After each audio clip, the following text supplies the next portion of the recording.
Papież Franciszek jest postrzegany jako przyjaciel wszystkich ludzi, a przez to niektórzy zarzucają mu, że stracił ducha chrześcijańskiego, czy wręcz ducha ortodoksji. Tymczasem papież wielokrotnie przestrzega przed duchowością światową, czyli po polsku byśmy to powiedzieli, określili jako zeświadczenie. I wskazuje na jeden z czynników, który powoduje to zeświadczenie, jest nim neopelagianizm. Niech się cieszy zgromadzenie niebieskie, a hymn pochwalny niech przywita triumf Pana zmartwychwstałego.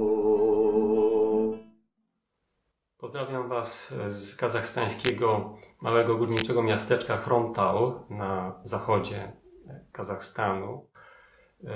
Miejsce, w którym dobywa się rudę chromu. Jest to jedno z najbogatszych na świecie miejsc w tę rudę. Początki wydobywania rudy datują się na koniec lat 30. Zbudowano tutaj baraki dla łagierników i właśnie w ramach łagru zesłańcy zajmowali się dobywaniem rudy. O neopelagianizmie papież mówi, że neguje wartość łaski, polegając tylko na własnych siłach, otwierając pole dla narcystycznego i autorytarnego elitaryzmu, gdzie zamiast ewangelizowania pojawia się analiza i krytyka innych, a zamiast ułatwienia dostępu do łaski traci się energię na kontrolę. Jest to cytat z dokumentu listu papieża do wiernych na temat liturgii, który napisał rok temu już prawie, w uroczystość świętych Piotra i Pawła 2022 roku. I dalej papież wyjaśnia, że neopelagianizm zatruwa nas domniemaniem zbawienia uzyskanego dzięki naszym własnym wysiłkom. I jako remedium, lekarstwo na to domniemanie, za to zaufanie we własne siły, celebracja liturgiczna oczyszcza nas, głosząc darmowość daru łaski, daru zbawienia przyjętego w wierze. Udział w ofierze eucharystycznej nie jest naszym osiągnięciem, jak gdyby można było się nim chwalić przed Bogiem i braćmi. Początek każdej celebracji przypomina mi, kim jestem, prosząc mnie o wyznanie grzechu i zapraszając do błagania Najświętszej Maryi, zawsze Dziewicy, aniołów i świętych, wszystkich moich braci o modlitwę za mnie. Neopelagianizm ma swe korzenie w nauczaniu Pelagiusza, mnicha rzymskiego z IV wieku. Nauczanie jego uczniów można zebrać w takich dwóch najważniejszych punktach. Mówi o tym włoski teolog Agostino Trappè, wydawca dzieł wszystkich świętego Augustyna z Hippony. Po pierwsze, jest to książka a San Agostino Introduzione alla Dottrina della Grazia, czyli święty Augustyn, wprowadzenie do doktryny o łasce. I Agostino Trappè mówi, że pierwszą zasadą Pelagianów było to, że negowali zdecydowanie, że grzech Adama zmienił na gorsze naturę ludzką. I drugą, podstawową tezą Pelagiusza i jego uczniów było to, że nie uznawali, że ta zmiana na gorsze nie może być przez człowieka naprawiona, że nie można odzyskać tej doskonałości, którą człowiek miał w raju własnymi siłami. Pelagiusz argumentował to tym, że gdyby trzeba było czegoś z zewnątrz, to człowiek nie byłby wolny, byłby jak marionetka. Człowiek nie może sam przywrócić sobie sprawiedliwości, własnymi siłami dojść do stanu doskonałości takiego, jakim był Adam i Ewa. Jest to możliwe jedynie wtedy, kiedy ten, który nam dał tę sprawiedliwość, stwarzając nas, przywróci ją nam. Augustyn dawał taki bardzo mocny przykład, czy taką ilustrację tej zasady. Żeby zgrzeszyć, nie potrzeba żadnej pomocy Bożej i Bóg w ogóle nie pomaga nam, żeby zgrzeszyć. Natomiast, żeby z grzechu wyjść do sprawiedliwości, łaska Boga, pomoc Boga jest niezbędna. To jest tak jak z okiem. Oko, żeby weszło w ciemność, żeby nic nie widziało, nie jest potrzebne do tego światło. Natomiast żeby zacząć coś widzieć na nowo, światło jest niezbędne. I to nastawienie,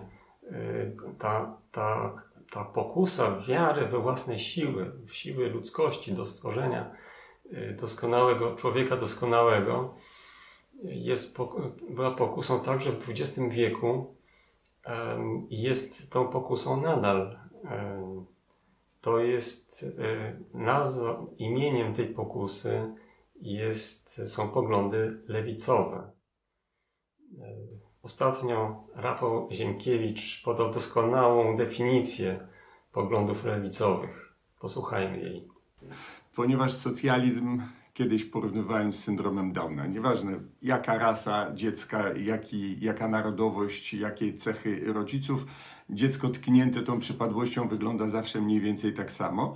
I tak samo jest z socjalizmem. Czy to jest socjalizm sowiecki, czy to jest socjalizm europejski, czy chiński, daje takie same skutki. Zawsze socjalizm ma tę jedną cechę. Te gigantyczne wizje, które jakiś tytan myśli wykombinował i stwierdza, że trzeba ludzi do tego zmusić. Jest wiele definicji różnych, co to jest lewica, co to jest prawica. One są wszystkie bardzo uczone i wszystkie są do bani. Ja Państwu podaję prostą definicję, której sam używam. Lewica i prawica różni się tym, że lewica ma właśnie owe gigantyczne wizje. Lewica ma zawsze projekt, jak to wszystko urządzić i potem działa metodą proskrutesowego łoża. Tu wystaje, trzeba obciąć, tu nie wystarcza, trzeba ludzi naciągnąć, no ale żeby po prostu dopasować, zawsze się cholera okazuje, że ludzie do tego projektu nie dorastają. No, po prostu projekt jest świetny, tylko niestety ludzie zawodzą. Jeżeli gdzieś mamy do czynienia z taką sytuacją, że no, mieliśmy świetne plany, ale niestety ludzie zawiedli i się nie nadają i z tymi ludźmi w ogóle się... To już wiemy. Prawica tak nie ma. Prawica to są ci, którzy powiadają nie wolno tego, nie wolno tego, nie wolno tego, to jest dobre, tamto, czyli jakby wstawiają takie, jak to się po staropolsku nazywało, koszary.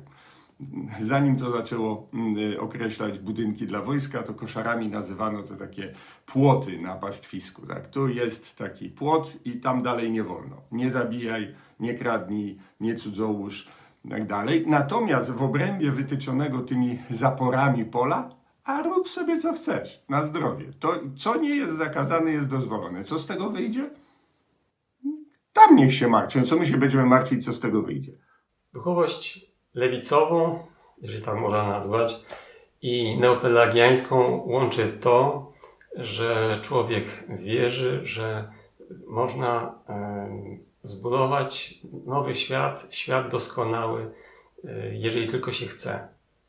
I zazwyczaj taki plan mają jakieś wybniejsze jednostki, które następnie narzucają swoją wolę innym.